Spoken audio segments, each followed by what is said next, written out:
Warhammer 40k Space Marine Mastercraft Edition is a remastered version of Warhammer 40k that originally released back in 2011 on both the Xbox 360 and the PlayStation 3.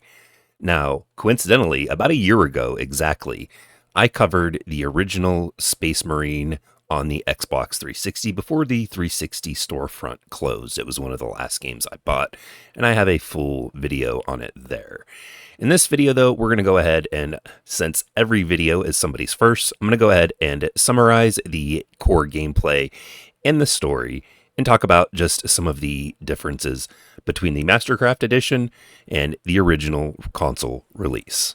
Before we get into that, though, I'd like to talk about this video's sponsor, More Power. More Power offers high-performance rechargeable batteries and battery chargers for a wide range of devices. I specifically use mine in my Xbox controller, and I am quite pleased with the length that these batteries last. They charge quickly, and the batteries last a good amount of time. So if you'd like to support the channel, go ahead and check out the link in the description and pinned comment as well. Warhammer 40k Space Marine delivers a relentless, visceral combat experience that perfectly captures the fantasy of being a superhuman warrior in the grimdark future of the 41st millennium. Players take on the role of Captain Titus of the Ultramarines, leading the charge through the war-torn Forge world, overwhelmed by orcs and corrupted by chaos. The core gameplay revolves around a seamless blend of third-person shooting and melee combat, encouraging players to fight aggressively rather than defensively, unlike traditional cover-based shooters. Space Marine removes the option to hide behind barriers. You are the cover. With every encounter, the game pushes players into the fray, leveraging the sheer power and resilience of a Space Marine. Combat is fast, brutal, and kinetic. At range, Titus wields an arsenal of iconic 40k firearms. The Bolter, a heavy-duty automatic weapon that fires explosive rounds, plasma guns that overheat with each shot, and melta-guns for devastating close-range damage. These weapons feel weighty and powerful, with each shot delivering impact that matches the exaggerated scale of the universe. But the true heart of the game lies in its melee system. Titus can charge into enemies with a chainsword, slice through hordes with a power axe, or bring down chaos forces with the almighty Thunder Hammer. The melee mechanics are simple but satisfying, chaining attacks together with visceral animations and bone-crushing finishers. A standout feature is the game's unique health regeneration system.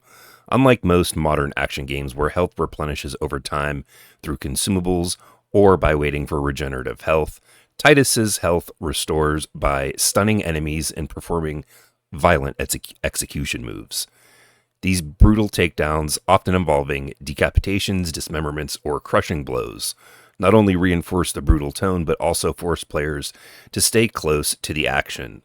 The result is a rhythm of combat that rewards controlled aggression. Players must balance ranged attacks to soften enemies, melee strikes to stagger them, and executions to survive. Enemy designs further enhance this loop. Waves of orcs swarm the battlefield in melee rushes, requiring crowd control and mobility. Later in the game, Chaos Space Marines and Warp-spawned demons introduce tougher, more tactical foes that punish mistakes and force weapon switching on the fly. This enemy variety keeps combat fresh and challenging, demanding both reflexes and strategic thinking. As the campaign progresses, players unlock more powerful equipment, most notably the Jump Pack, a mobility-enhancing jump pack that allows Titus to leap across the battlefield, crush enemies with aerial ground pounds, and reach elevated positions.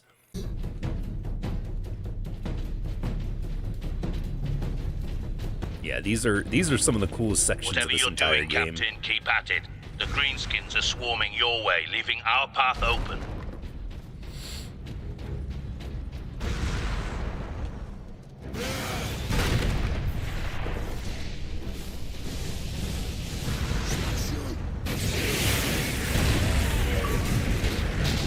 Would I give it death from above?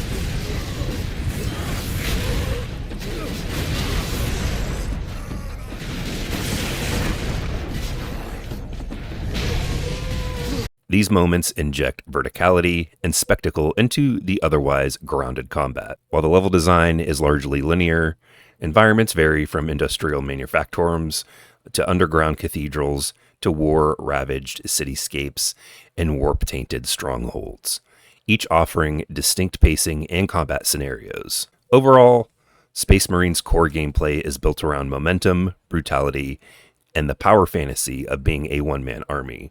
It strips away the cautious cover-based pacing of modern shooters and replaces it with a combat system that demands forward momentum, tactical aggression, and unrelenting combat, all wrapped in a heavy metal atmosphere of the Warhammer 40k dystopian universe. Unfortunately, no game is perfect, and this game suffers from some bizarre changes, in my opinion. The controls of the original game were pretty straightforward. Weapon switching was locked to the D-pad, while other game functions were mapped to the face buttons, the triggers, and shoulder buttons. This game seems to remove changing weapons on the D-pad, which was simple. All you had to do was click up, down, left, or right to change to the weapon that you were seemingly wanting to use.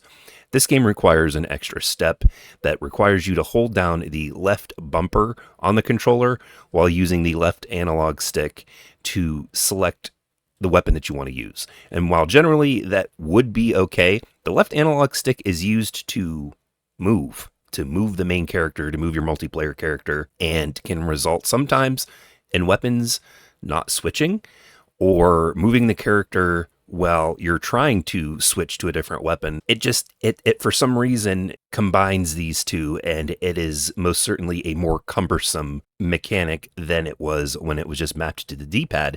And specifically because in this version of the game, the D-pad does absolutely nothing. There's no options also to go ahead and change or button map functions to the controller, which is something that when they were considering making a modern upgrade with a controller that they should have considered. Now, the original game on the Xbox 360 and PlayStation 3 received DLC content. Nothing for the main story or campaign, but it did have a multiplayer section that did receive certain DLC packs, new armor, new weapons. All of this is packed in with the Mastercrafted edition, so there's nothing extra that you have to go for. It's all combined into one total package. Warhammer 40k Space Marine also takes full advantage of the Xbox Series X hardware with a 4K picture display and a smooth 60 FPS. In my entire time playing, I haven't seen one drop in frame rate, so it holds it very, very well. The game was also remastered with higher textures and better player models and character enemy models as well. Warhammer 40k Space Marine Mastercrafted Edition is currently, as of the recording, only available on the Xbox Series X. It is included in the Game Pass Ultimate subscription, so if you are an Ultimate subscriber, this is a definite recommend. It is on sale currently for $39.99 for those of you that aren't subscribed, and I would say to maybe wait for a sale, specifically just because the campaign in this game is on the rather short side. I believe it can be completed in about 10 hours. And while the multiplayer will add some longevity to the game, it is ultimately up to you, depending on what you're looking for with the Warhammer franchise.